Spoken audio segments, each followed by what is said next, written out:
We'll go in 5, 4, 3, 2. Good morning. I am Jay Rosenthal. That is Ryan Rosenfeld. Don't get us confused with the glasses or the beard or the similar last names, I guess. I'm the co-founder and managing director of Cultivated. Ryan, you are the chief business officer at Vangst. But before you're at Vangst, and we will talk about Vangst, I promise, but I recall, I think it was last fall, Vangst made an acquisition. Give us where you were before Vangst and how you got to Vangst. Yeah, thanks for having me, Jay. Nice to be on. Ryan Rosenfeld, Chief Business Officer at Vangst. I've been in the cannabis industry since 2016 on the adult use side. I was the founder and CEO of Green Force Staffing, which was a Portland, Oregon-based temporary labor and solutions company. So we operated that out of Oregon, focused on that marketplace, expanded into Arizona in 2022, and had the pleasure of teaming up with Vangst in fall of 2024. It was right around Labor Day.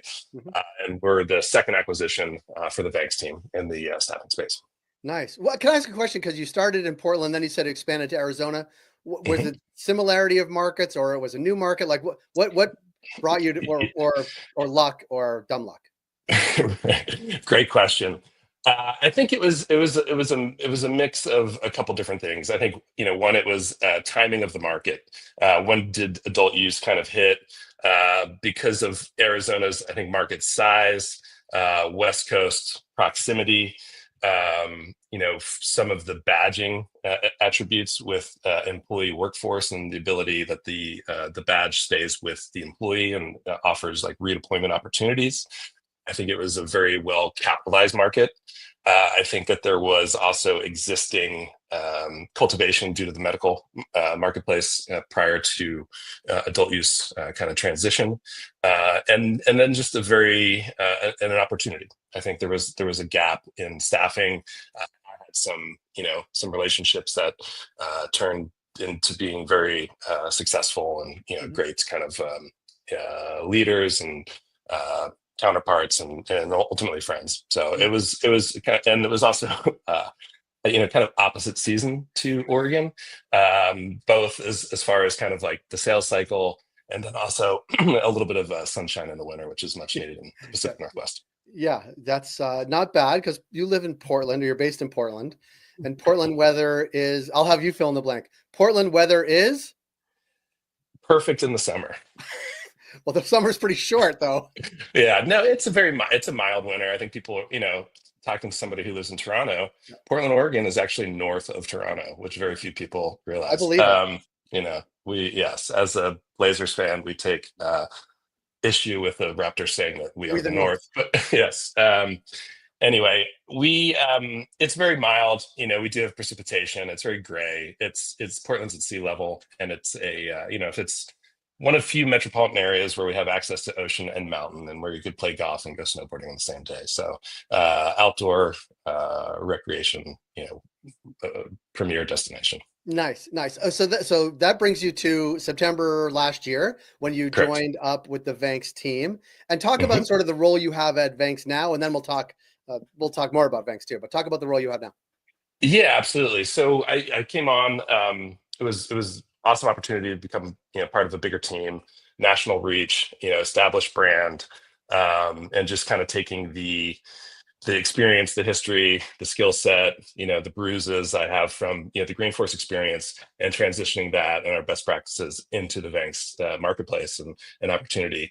With Vangst, I'm leading strategic partnerships, growth initiatives, workforce solution programs around the country. So doing kind of a little bit of everything, it's been very exciting. So going from kind of being top dog to getting to be in a leadership team, and just having a lot more bandwidth to focus on certain projects rather than having to worry about everything.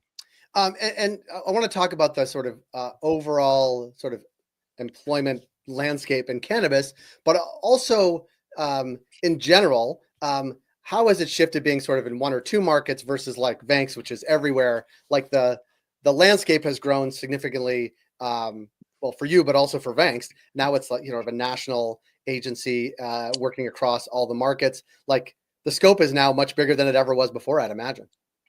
100%. Yeah, it's when when your kind of target list or your opportunities are exponentially increased, you have to be really strategic about those kind of initiatives, how you're sourcing, vetting, having marketplace presence. Partnerships become very key and strategic. I think it's been a learning experience for myself. I think it's probably been a learning experience for the organization, but they've been on the national scale for some time. So we've had some great counterparts and the leaders who have put us in the right position to be able to, I think, identify and provide value in those markets. But it's for me, focusing on 2 to going to 20 plus to 30. It's every state is different. It's every market is different. Learning the kind of like innuendos, pros and cons of each has been exciting. Something I welcome with a challenge, but definitely came with a little bit of studying. And talk a bit about sort of because you've been in the industry a long time as well, and I assume the industry has shifted and hopefully matured as they staff up, ramp up, seasonal challenges in terms of harvest. Like, have you seen the level of operator mature with what they need from a staffing perspective over that same time, or does it sort of restart in every market? That is the $1 million question. A little bit of both. I mean, I think one of the things that I try and kind of bring to the table is, just is a solution-based mentality, trying to kind of take the lessons from the mature markets, from the legacy markets, from the compressing markets, and apply that knowledge into kind of initial markets, emerging markets, and soon to be maturing markets. I think from a labor perspective, people have gotten pretty strategic about where they spend their money, how they spend their money, and specifically how they hire. Labor is always going to be probably the number one cost in the industry. And as having a good locker room or a good team of skilled folks that are nimble and viable is paramount. So I think there's a lot that can go into it. I think people are pretty strategic about how they position staffing and labor with the lower kind of wage entry level jobs that have a tendency to have high turnover. I think those are specifically levels and bands that make a lot of sense to outsource, and then kind of run working interviews and see who cream rises to the top, who's the best fit. If there's opportunity for advancement, that's what people are always looking for. Yeah, I want to talk about sort of that, both sides of the sort of equation evolving over time, and even the market being much bigger than it was over the past couple of months, maybe month and a half. Keen-eyed readers of Cultivated have seen an ad from Vangst talking about Vangst 360. Talk a little bit about Vangst 360 and what it is, and sort of the value to the industry. Yeah, absolutely. It's a new program that we've rolled out, kind of trying to meet the marketplace and industry where it is. Offering an opportunity for low cost, quick turnaround, transitions to full-time employments. What we're trying to do, I think, rather than just provide supplemental gig labor, is position ourselves as a third-party labor solutions partner. Why tie up your acquisition team, human resources team, talent team with just the monotony and the churn and burn of a lot of kind of the interview, sourcing, vetting, onboarding, training process. You really don't know what a good fit on an individual is until they're in the workplace. They're taking directions. They're showing I think attendance. They're showing attitude. They're showing learning capabilities. And I think what the 360 program does is really give us a platform on both sides. I think it's a win-win-win from the agency side, from the operator side, and from the employee side, to create a springboard and pipeline of kind of advancement into the industry. Yeah, that's helpful. That's a good overview. I want to ask about every new market, certainly, but are you still, and is Vangst still seeing people super eager to join an industry that gets a lot of bad press? Not because it's a bad industry, but because it takes a lot of lumps, right? Like, are you still seeing people sort of bright-eyed and anxious to join, or is that tempered a little bit from the early days? Yeah, another really good question. I think it really is kind of